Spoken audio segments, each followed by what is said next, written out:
was known as the unluckiest man in the world because the moment he got off the plane, he received devastating news. His country had just been destroyed. The international community no longer recognized its existence. That meant his visa was invalid, his currency was worthless, and his return flight was cancelled. But the worst part? He didn't speak a word of English, so he had no idea what was going on. The airport supervisor tried to explain the situation with a bag of potato chips. So the potato chips are Krakosia.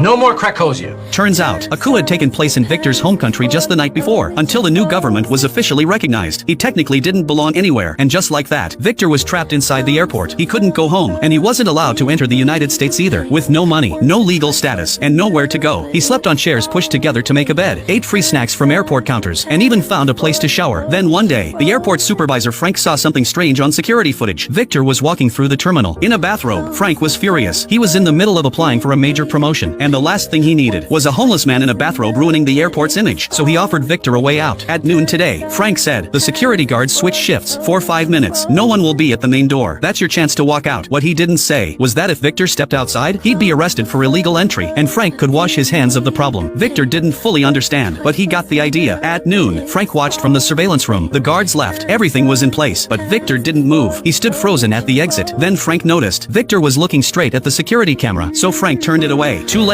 Victor had already ducked out of frame, and when Frank tried to turn the camera back to check, Victor popped his face right into the lens. I wait.